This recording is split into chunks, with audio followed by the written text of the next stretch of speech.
इसके आगे अगला प्रश्न देखेंगे कि शास्त्रीय अनुबंधन सिद्धांत किसके द्वारा दिया गया। इसका आंसर पावलो के द्वारा।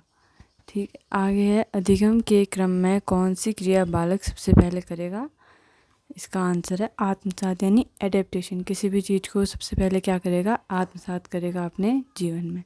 ठीक है, आगे अगला क्वेश्चन है कि अधिगम की सफलता का मुख्य आधार क्या है। तो इसका आंसर है लक्ष्य प्राप्ति की उत्कृष्ट इच्छा। ठीक, आगे अगला प्रश्न देखेंगे कि क्रियात्मक अनुबंधन का सिद्धांत किसकी देन माना जाता है। तो स्किनर की देन है।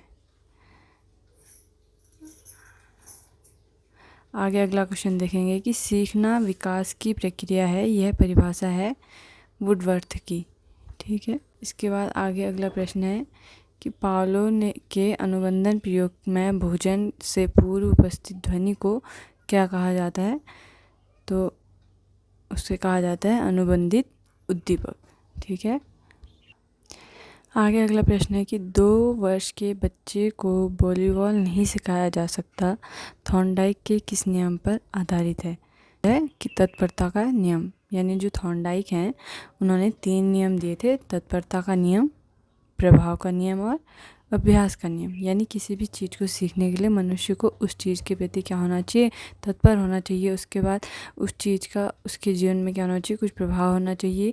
और उस चीज़ को कब सीख सकता है, जब वह उसका बार बार प्रयास करेगा, अभ्यास करेगा। ठीक है, उसके बाद अगला क्वेश्चन देखेंगे कि जब तर्क, चिंतन व कल्पना के आधार पर ज्ञान प्राप्त किया जाता है तो वह अधिगम कहलाता है। इसका आंसर क्या है, प्रत्यात्मक अधिगम। ठीक है, आगे अगला क्वेश्चन देखेंगे कि व्यवहार के कारण व्यवहार में परिवर्तन ही अधिगम है, यह परिभाषा किसने दी। इसका गिलफोर्ड ने। ठीक है, आगे अगला प्रश्न है कि छात्र शिक्षक की आवाज़ की नकल करता है, R.M. गेने के किस अधिगम पर आधारित है। इसका आंसर क्या है, संकेत अधिगम। ठीक है, आगे अगला प्रश्न है कि डिसेल के अनुसार अधिगम प्रक्रिया कितने सोपान हैं। तो इसका आंसर है 5 सोपान है। कि सामाजिक अधिगम प्रारंभ होता है किस चीज़ से, संपर्क से। यानी जब हम किसी भी समाज में सबसे पहले क्या करेंगे, इंटरेक्ट करेंगे यानी संपर्क करेंगे, तभी हमारा जो किसी भी प्रकार का अधिगम है वह प्रारंभ हो सकेगा। ठीक है, आगे अगला प्रश्न है बच्चे दुनिया के बारे में अपनी समझ का सृजन कर सकते हैं, इसका श्रेय किसे है। इसका आंसर है स्किनर को। ठीक है, आगे अगला प्रश्न है कि प्रेक्षणात्मक अधिगम यानी ऑब्जर्वेशनल लर्निंग सिद्धांत के प्रवर्तक कौन है। तो इसका आंसर है अल्बर्ट बंडूरा।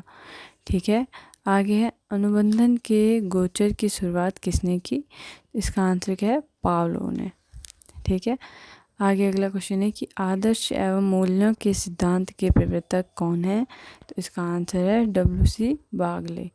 ठीक है, आगे अगला प्रश्न देखेंगे कि किस मनोवैज्ञानिक ने अधिगम सिद्धांतों में हल का सिद्धांत सर्वश्रेष्ठ बताया। तो इसका आंसर है स्किनर ने। आगे अगला प्रश्न है कि R.M. गेने के अनुसार अधिगम का कौन सा उच्चतर स्तर माना जाता है। तो इसका आंसर है समस्या समाधान अधिगम। आगे अगला क्वेश्चन देखेंगे कि अनुभव एवं प्रशिक्षण द्वारा व्यवहार परिवर्तन को अधिगम कहते हैं, किसका कथन है। इसका आंसर है गेट्स का। आगे अगला प्रश्न है उद्दीपक अनुक्रिया के मध्य साहचर्य स्थापित करने वाले प्रक्रम को क्या कहते हैं, अधिगम। ठीक है, आगे अगला प्रश्न है व्यक्ति द्वारा जब किसी वस्तु को देखकर या स्पर्श कर ज्ञान प्राप्त किया जाता है तो वह सीखना क्या कहलाता है। इसका आंसर क्या है, प्रत्यक्षात्मक सीखना।